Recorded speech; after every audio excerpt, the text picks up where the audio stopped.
Good afternoon guys. Ngayon ay araw ng Lunes. Saktong alas 12 ng tanghali. Araw ng at oras ng bagyo ni Neka. Bagyong Neka po. Mag-iingat po tayong lahat. Meron tumating yung parcel natin. Excuse me. Buksan na natin para makita natin kung safe ba, walang damage. Ito po ay solar ceiling. Alamin na natin guys.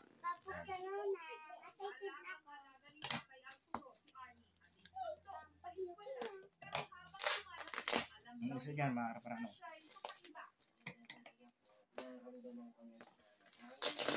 Baka mahal ka ng gunting.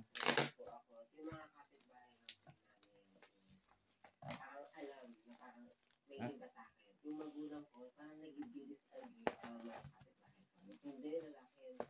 Ganito po kasi palayo ko.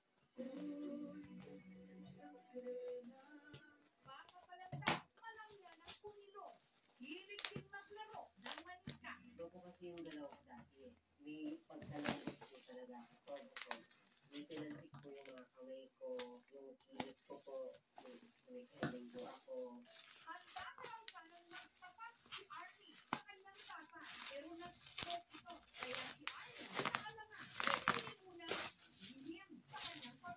Nung grade school kasi ako noon, natatakot ako mag-mutlan. At bata pa rin kasi ako noon. Pagpuntong niya ng high school, hindi na raw talaga niya kinaya. Kaya naglaglag siya ng bonggang-bongga. Hindi lumalabas ng bahay, hindi nakapong todo make-up. Nagpahaba pa ng buhok, nagdami pang babae. Si Arnie, naging si Ariana. Anak ko yung mga ako mga babae ko. Kung may kanin, kami ko. Tapos, doon ako natutong manamit ng pang-babae. Nung panahon yun, ang itinibok daw sa kanyang puso ang kaklase niyang lalaki nung high school. Pero ang kanyang pag-ibig, hindi sinuklihan. Ang kapal ng pagkabalot.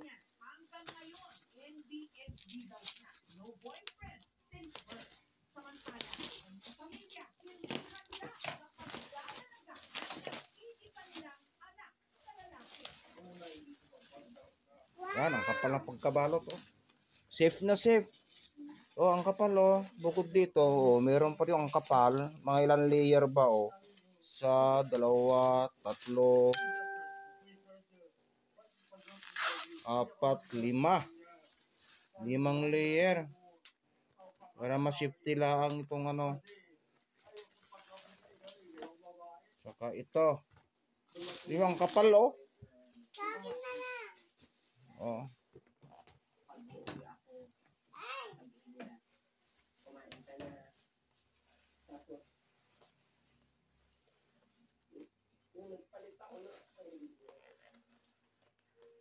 Hindi ko na nakala. Although, okay, pero, siyempre, iba pa naging nakakambang ng yung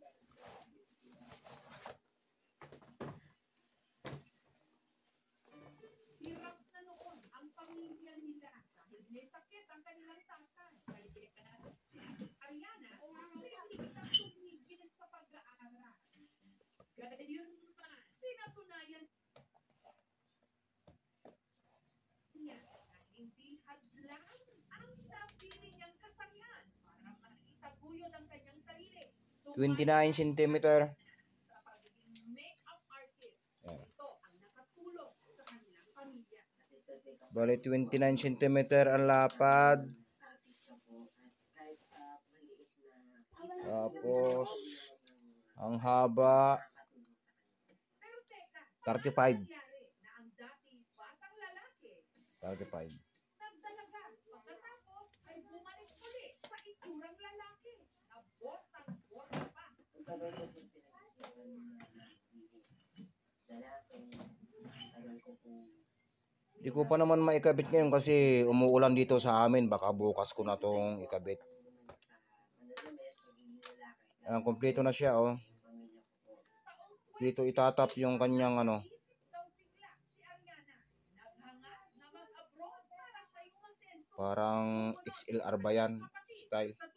Connection na yan. Ano ba yan? Tawag mo nga sinulording. Na, muulan, di pwedeng ikabit. Bukas pa ito maikabit. Ibalik natin sa pagkakarton.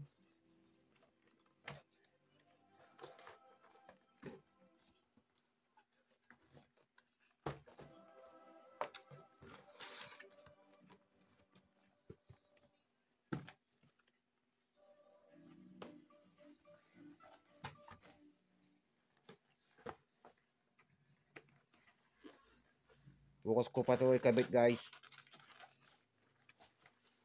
Bumabagyo eh. Chinek lang natin kung maayos to. Yun, tabi ko muna. Ito naman, ayos na yung panel. Ito namang pinakailaw niya. Pangkisami to, pangkisami. Ayan, nabuksan na.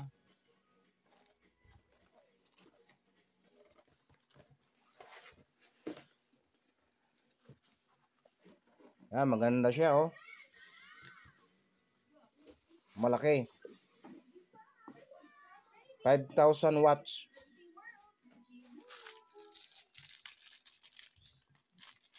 Meron din siyang tawag dito, baterya, saka tox, metal tox ito, oh. Binabaon sa simento, matibay ito. Dalawang klase, may tox saka yung metal, plastic saka yung metal, oh. Itong matibay, maganda.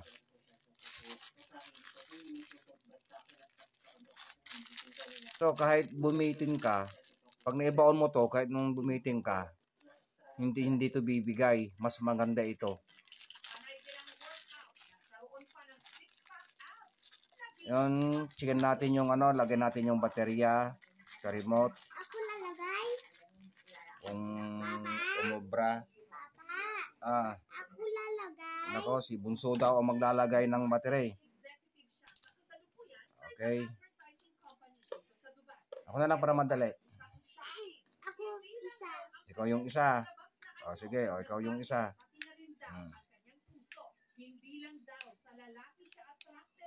Okay.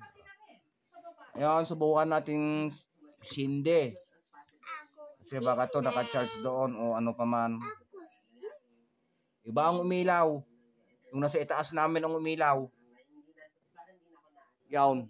Kasi lahat ng remote ng solar magkakaparehas. Patayin natin yan. Ito yun. Ito yung nabili natin.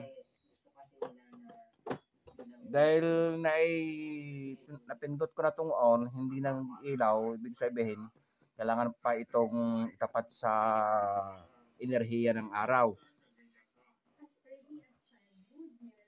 Kasi dati yung iba, kahit bagong deliver, pag sinindihan mo, nag-iilaw, ito hindi.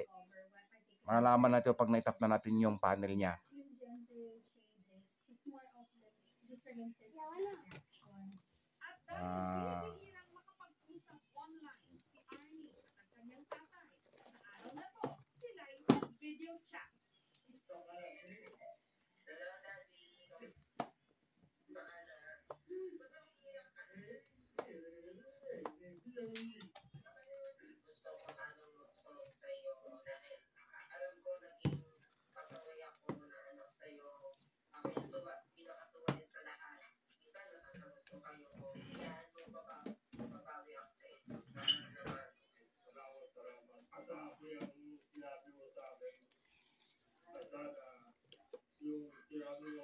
Ten inches. Sa inches 10.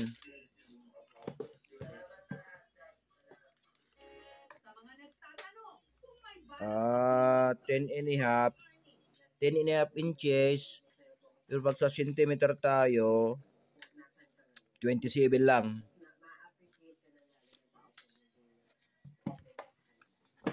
Bawat tao may iba't iba pinagdadaanan.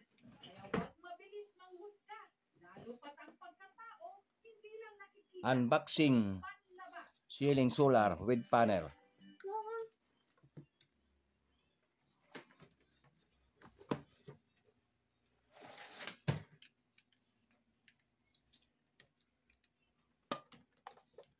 subukan kong itap ito. Baka sakaling mag-ilaw. Papa. Induction. Dikit. Dikitan daw.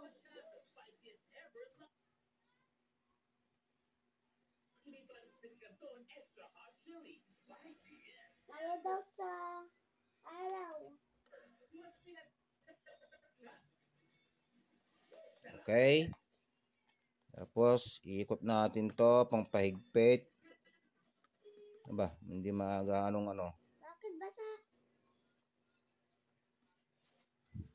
Ba't hindi nag-ilaw? Yung iba kong in-order ayan, nag-ilaw na siya. Nag-charge, patingin ko lang yung ilaw para makita.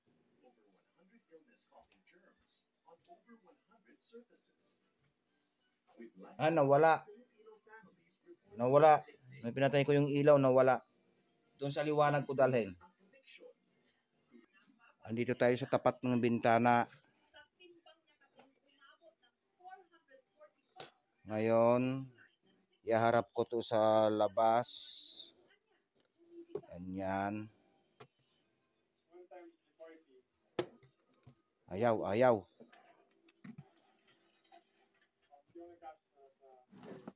Asan yung remote? Ilaw. Yun. Umilaw. Okay siya, guys. Ayan, oh. Ngayon, patayin ko. Oh, wala siya, no? Wala. Ngayon, buhayin ko. Ayan. Okay.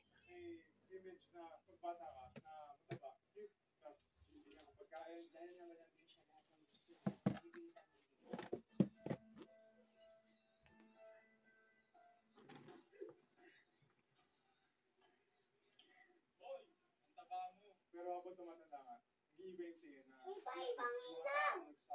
Papa! Papa! Ibang ilaw. Siyempre, pag sinukso ka, masakit. Kahit na ito. Okay, guys. Hanggang dito na lamang itong video ito at paki-like at share naman at subscribe. Salamat. Ingat sa bagyong Nika. Bye-bye.